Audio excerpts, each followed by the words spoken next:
guys, welcome back to another football update with Andy. And this is Robin. So we were going to start the show off, guys, talking about Black Monday and the different openings, and certain that a few of the coaches fired will probably find jobs. But big news from Buffalo. So Robin's in Rochester, so he's not affected. We're recording a little bit later than we thought today because I'm getting ready to bunker down the snowstorm that Buffalo's about to be hit with. And it's the right thing that they moved it, storm-wise. Only problem, I was mentioning to Robin, I have pre-existing plans on 4:30 on Monday. So, oh, God, you feel bad. If it was a regular game, I would miss it. But I don't know what to do, guys, because this is the playoffs we're talking about. Yeah. But moving on. So starting, Robin, a lot of firings this week. Some expected. One or two very out of left field. Yeah.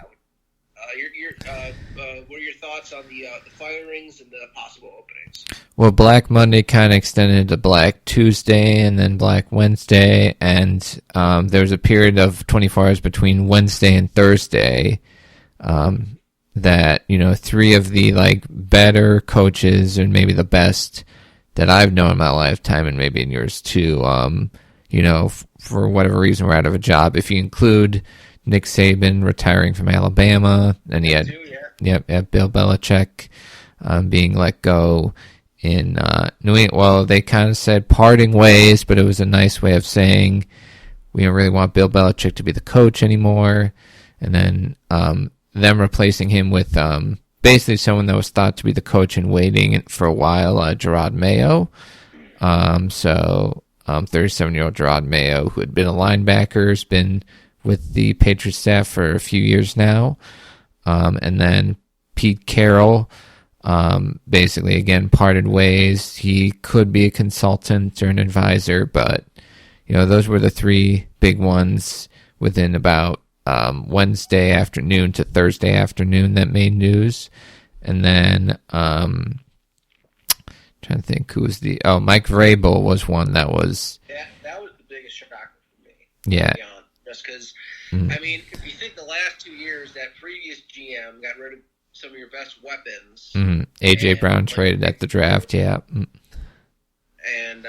so, going on to the openings, there's this, I can't honestly decide where some of these coaches are going. Because you still got Harbaugh, who's in there, and what are your so my thoughts on this? Because there's so many great places to go.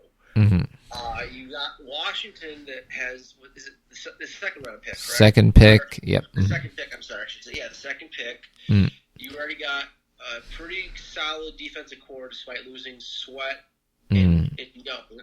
And you got some of the most cap space in the league. Then you got the Chargers, which even though the one hindrance is they are probably in cap hell right now this year. But you have an incredible roster, and I honestly think you have one of the 5 best quarterbacks in the league. So you don't have to, wait around for that. Arthur Smith got fired for the Falcons, which honestly I think should happen. Not only was he 7-10 the past 2 years. 3, I think. I'm sorry, 3. Yeah. I apologize. 3. You had a generational talent, potential generational talent in Kyle Pitts, and this year Bijan Robinson, and Bijan even showed flashes of how brilliant he is. And it's he kept always brushing it off, not you know what I mean? It's just it blows your mind. So you got that team that's really good, and I don't even think you need to draft someone you could. There's some that's the one thing we were talking about, Robin, a week ago before we were recording is. One blessing this year from all these backups starting is you have some potential players that could go to a team like the Falcons. You don't need a world beater to go to the Falcons with the talent they have. Or heck, if the Bears, I think it would be a mistake personally if they trade Justin Fields. That Fields would be a perfect fit, in Atlanta's system. And And then just quickly, I know we're getting a little off topic. Like, I bet Sean Payton is salivating right now because there's so many talented players that were playing this year. Like, can you imagine Gardner Minshew with the Broncos or trade for Justin Fields? So, you know what I mean? There's a lot of interesting places. What do you think is the next team that will be sign their coach, in your opinion? I think Washington got a step on it by getting their new GM, Adam Peters, from the San Francisco 49ers. And there have been connections made by a lot of the apparent experts, like the Adam Schefters, the Rappaports, the Tom Pelisseros, that he is connected with Ben Johnson, the offense coordinator for the Detroit Lions.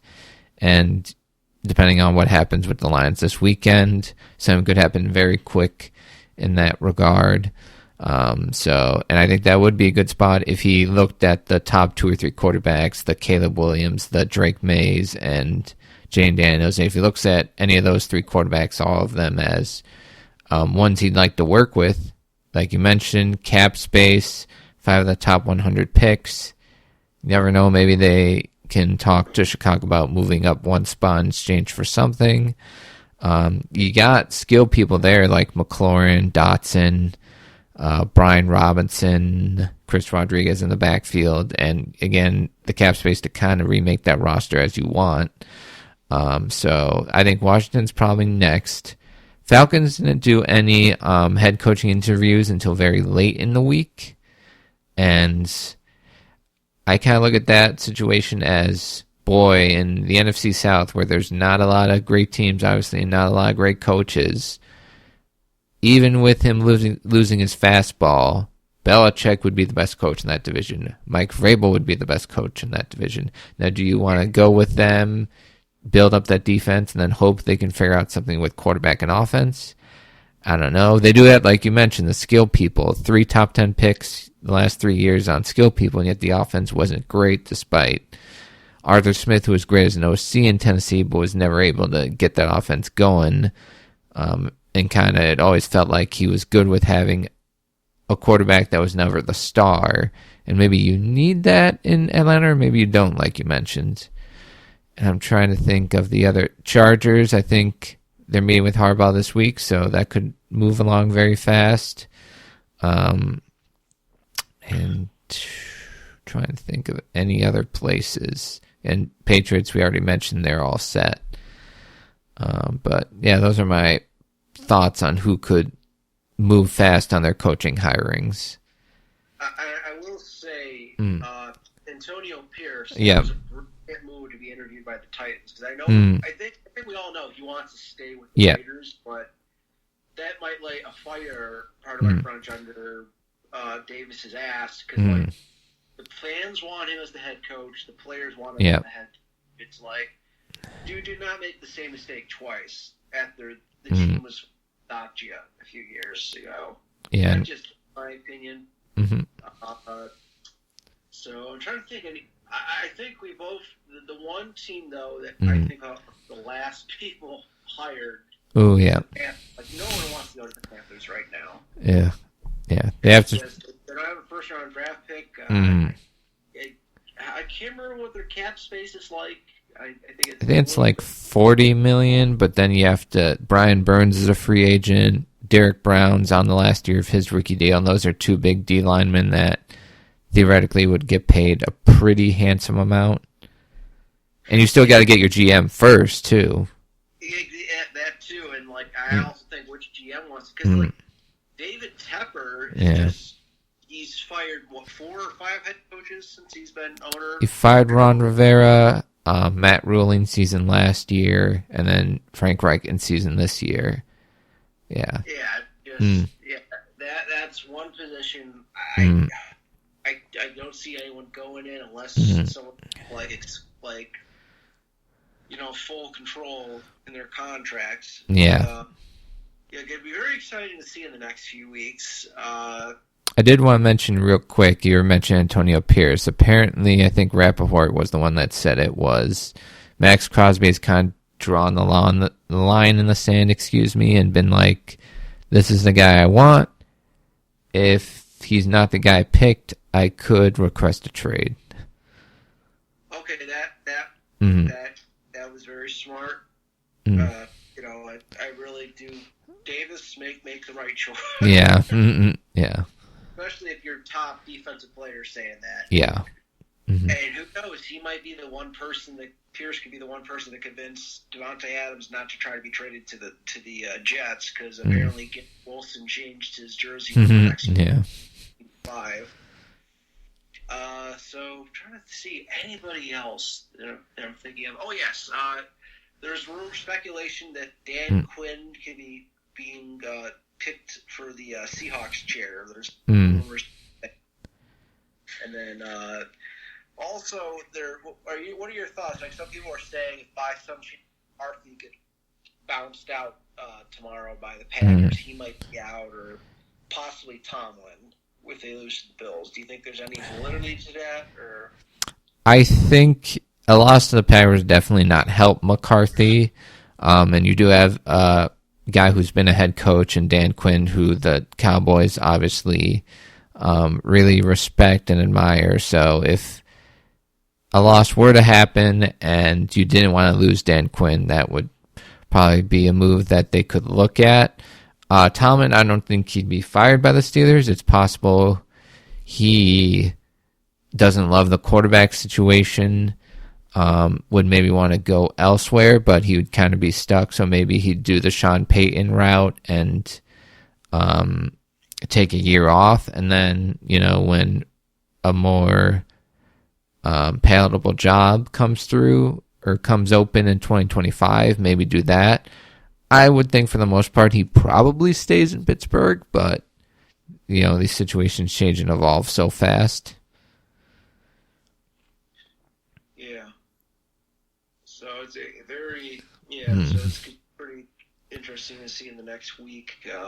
But moving on, of course, playoffs. It's finally here, Robin. I'm pretty hyped about it. Most of half of America as well. Some great games today. We got Browns, Texans. I think the Texans had a great run this year. They got some great keys. I just think they're lacking a little bit in depth, and with a defense like the Browns, and I think with Joe Flacco, having the perfect system for Flacco, I think this will be the Browns' game tonight. He is 5-0 in road playoff, or 5-0 road playoff games. Has won 7, which is tied for the most in NFL history with Tom Brady. A couple of things about the Browns. Wide receiver Cedric Tillman out with a concussion, so some depth there. Receiver down. Denzel Ward got hurt, I think, the last day of practice this week, so he has the knee thing. They say he's questionable. And the Browns defense at home, juggernaut, no question about it. On the road, it's a little bit of a different story. Their home and away splits are pretty substantial. And I do think that game where the Browns went threw all over the Texans defense in Houston with no Stroud due to injury. I think the Texans have that in the back of their mind. I think Derek Stingley's played great down the stretch, and they're going to put him all day on Amari Cooper to make sure that doesn't happen again, that over 200-yard game. And I think Stroud comes up big with some big throws. And one other key is Dustin Hopkins not able to play at kicker for the Browns. So that could make an impact on the game too. I think you have some points that are true, that the depth for the Texans with all the injuries they've suffered has taken a hit. I'd feel more comfortable about this pick if Tank Dell were playing, because I think Dell, Nico Collins, Noah Brown, John Mechie, that's a great group of receivers, and it takes a little bit of a hit with no Tank Dell. But I think Houston at home, new era, weirdly enough, the Deshaun Watson trade bowl, even though, neither team, especially the Browns, don't have him in the game and haven't been able to get anywhere near they've wanted out of him. But, they connected on that trade 2 years ago, and now they're playing in the postseason, albeit in less than ideal circumstances for at least one of the teams. But I I feel like Houston can somehow get it done at home. Yeah, I think it's going to be close, though, either way. And so moving on to the 8 p.m. game, or actually 8 o'clock on the dot. How about that? Yeah. Usually it's like always that funny 8:15, 8:20. Peacock exclusive. Peacock exclusive, that's right. Dolphins going to Kansas City and possibly one of the coldest games on record at night time. Yeah. Wow, what a turn of events in like less than a week for the Dolphins. You potentially having 2 home round games in your nice sunny Miami, and now you're going to super cold winter. And even though Tyreek Hill's kind of used to it because he's played there, there's still going to be like at least 20,000 crazy fans that are going to like say F it and go to the game. Yeah. And playing at Arrowhead, I don't know. I just have a feeling that cold might be able to make that offense kind of slow down a bit. And just playing an Arrowhead and that defense, I think this is a Chiefs win, personally. Yeah, 10, it's trending toward that. Miami down. How many defensive ends? No Bradley Chubb. No Jalen Phillips. Van Ginkel got hurt last week. It was Cameron Good who was injured on the Deontay Hardy return, so he's not in. I think they have like Bruce Irvin and Melvin Ingram off practice squad, probably playing significant snaps. Pat Mahomes 20-6 when it's under 40. Tua 0-3 in games 40 degrees and under, so that will, I think, make a significant impact on the game. Now, Dolphins offense against great teams and on the road, not spectacular. The Chiefs offense for 2 months has not been very good at all. So they are facing an injury-riddled defense for Miami. But in this cold weather game, even if Mahomes can throw it much better through the cold air than Tua, you do have to wonder, will his receivers actually catch it in these cold temperatures? You know, like Kadarius Toney, Marcus Cantling. Because if those guys can't catch it, then that's going to limit their offense as well, too. But I think they can ugly it up a little bit more. Pacheco running the ball a bunch. That Miami's best chance, don't turn the ball over. Hopefully Tua can throw it a little bit. They get a couple run after catch things by Tyreek Hill in the Tyreek Hill Bowl, and then Raheem Mostert, and if he can play and is healthy, and Devin Achane run for 180 to 200 yards. That's basically their best chance of winning. I'm going to say Kansas City because they're a little more used to the elements, probably a lot more used to them, gets it done. Well, we were going to talk about Bills Steelers next, but again, as you said, that was pushed to Monday at 4:30. So tomorrow at 4:30, Packers-Cowboys. Packers, you guys did phenomenal this year. I honestly thought they were dead in the water getting halfway through the year. They turned it around. Their defense really does have some issues. People have been saying fire Brady. Their coordinator on the defense. That being said, the past 2 weeks, their defense has actually been playing well. You kind of got a revenge game against McCarthy. I think this is the Cowboys game to win, but I'm just praying that the Cowboys will cowboy it, and I don't know, maybe the Packers can pull off one of those crazy wild card wins you see every once in a while. But I don't see that happening. Yeah, I wish it would, but I can't see a game where the Packers somehow come out with a win with this. What are your thoughts? Yeah, I'm feeling mostly where you are. Jay Alexander got hurt late in practice this week, so he's questionable. Christian Watson we haven't seen in 2 to 3 weeks. And I think those two guys could make a major impact in the game, but if they're not at 100% or unable to play, that affects things a bunch. Jordan Love's played phenomenally through portions of the season. This is a different type of defense, though, with Micah Parsons leading it for the Cowboys. If they can run the ball and slow down the Dallas pass rush, that'll help a lot.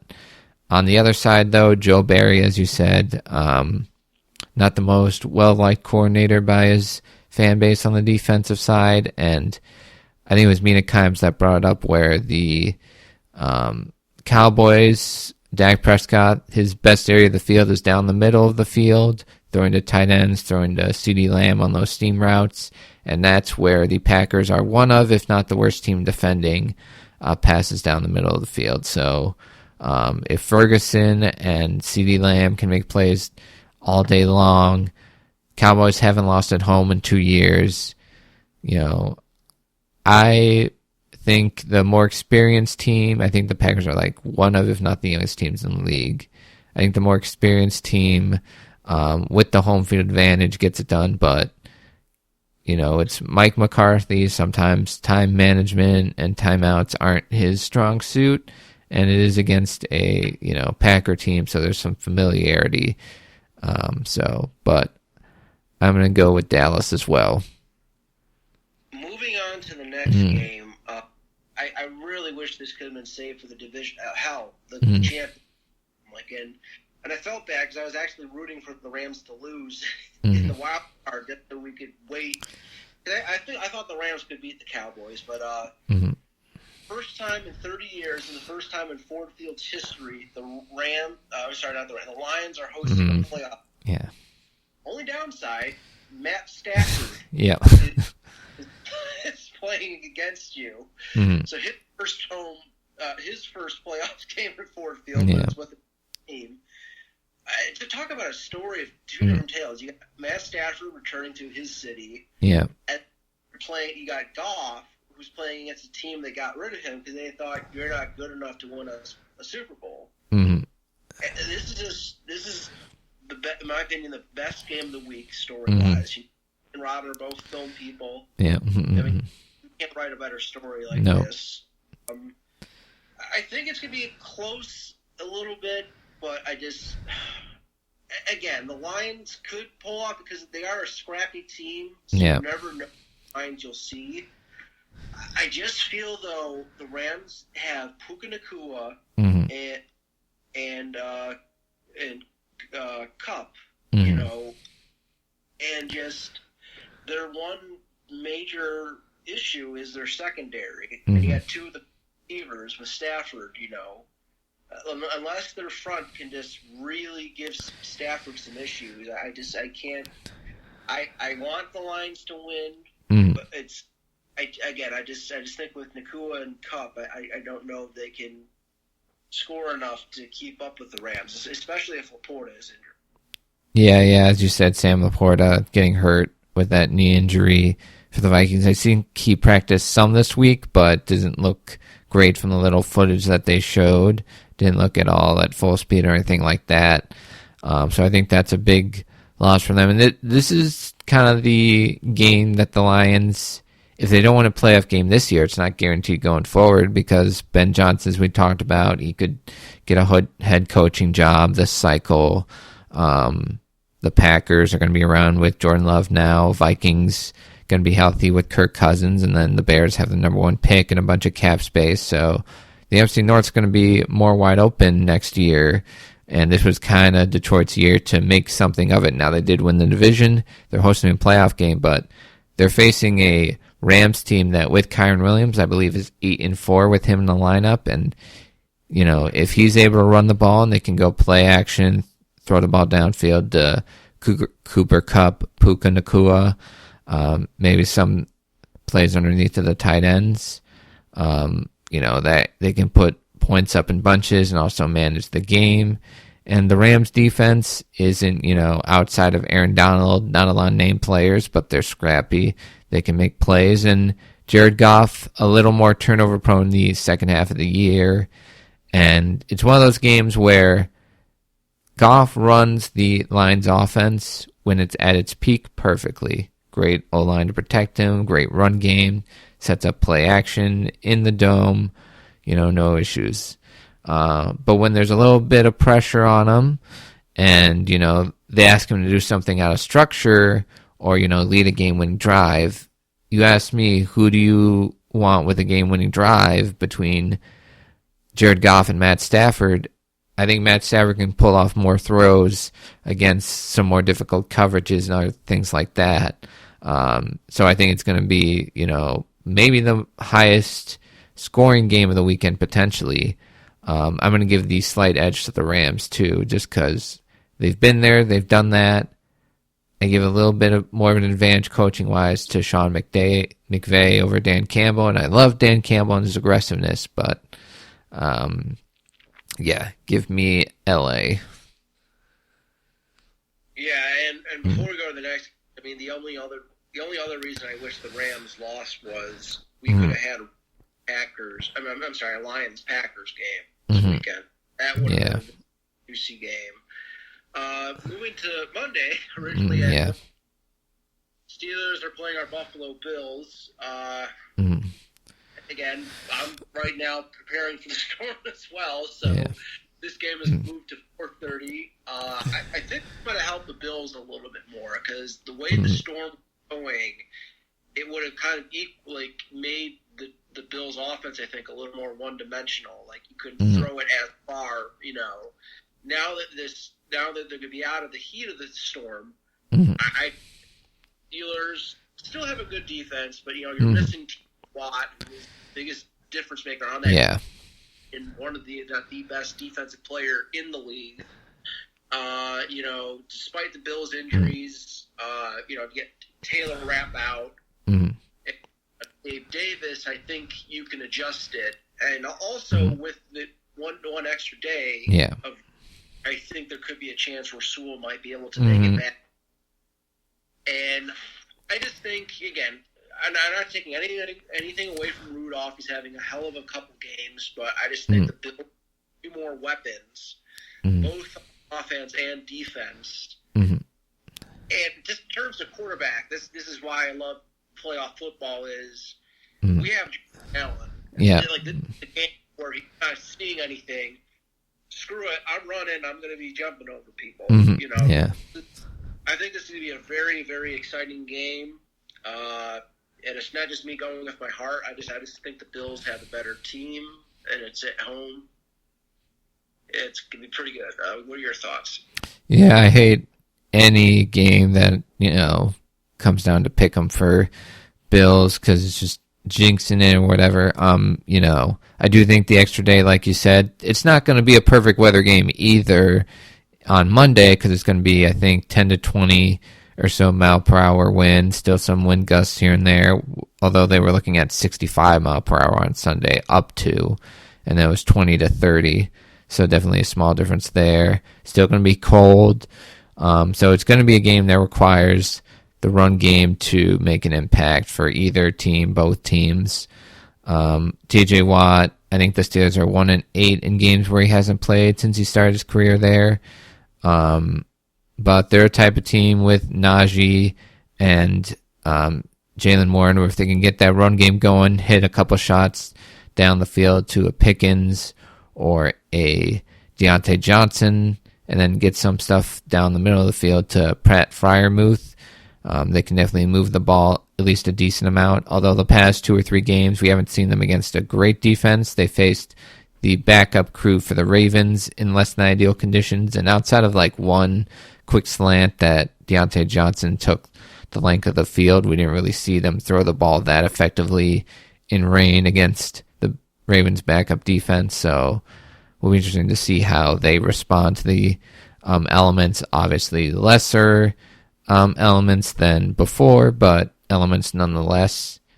But yeah, it's a game I think we both agree we hope Buffalo comes out victorious. It does make interesting what, again, probably shouldn't even talk about just to not look ahead, but, what happens the next week as a result of all these changes schedule-wise for whatever team comes out on top.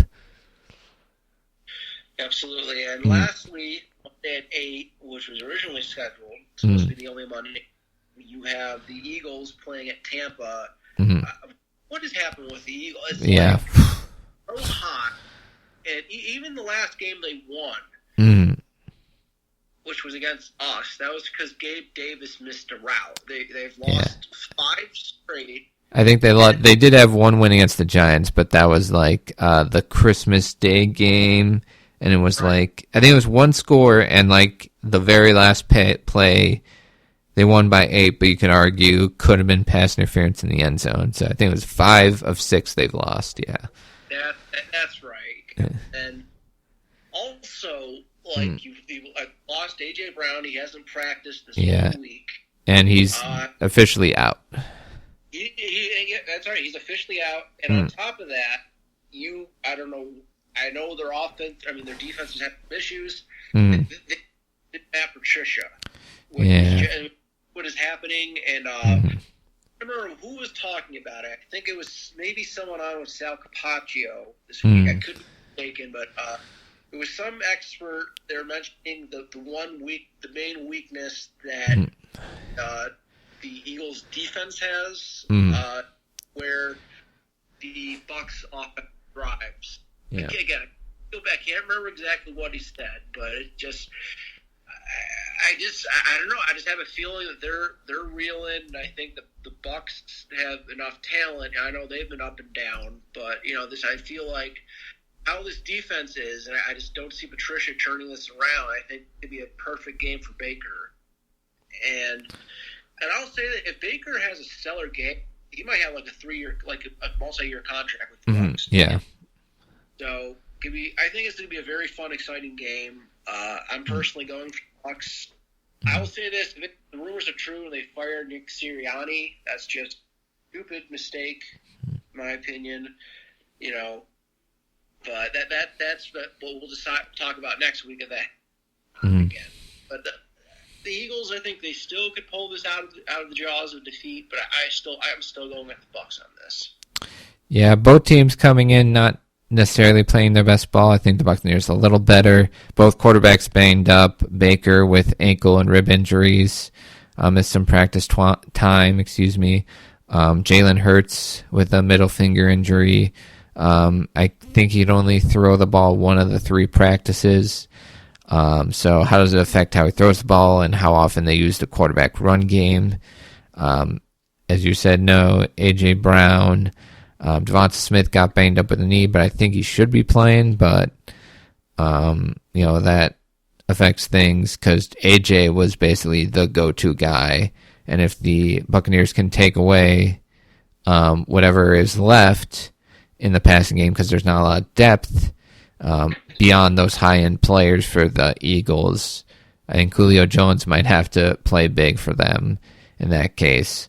It's supposed to be a very rainy, humid day, so that could affect the passing game and just the general ability of both teams to hold on to the ball. And like you've been saying, the vibes in Philly do feel very off. Even when they were 10-1 and winning games, they didn't seem super happy. And then they made changes at defensive coordinator, going from Sean Desai to, as you said, Matt Patricia. And it's gone worse since then even. And then the Buccaneers come off, basically 2 weeks ago, they're like, okay, just beat the Saints at home. You're guaranteed in the playoffs. They kind of lay an egg in that one. And then they squeak out 9-0 win against the Panthers because the Panthers could have had a touchdown or 2.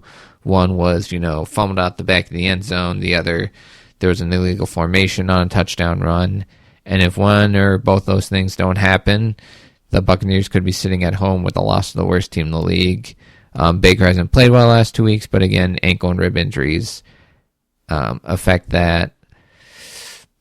I think the Buccaneers having their 2 top receivers and the Eagles having the injury issues that they have at their 2 top guys, that I think is the difference maker, especially if the Eagles defense, Sidney Brown safety's hurt, torn his ACL, Reed Blankenship hasn't practiced all week.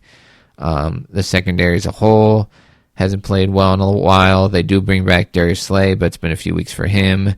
Bradbury's been rough all year. Avonte Maddox hasn't been his normal self at nickel. Linebackers aren't great. And then Jordan Davis at defensive tackle hasn't been the run stuffer that they were thinking they were getting when he was stepping up early in the year. So I'll lean with you and say Bucks. Could be one of those games where Philly decides to just, get it back together. But if they don't, there's going to be some changes on that coaching staff.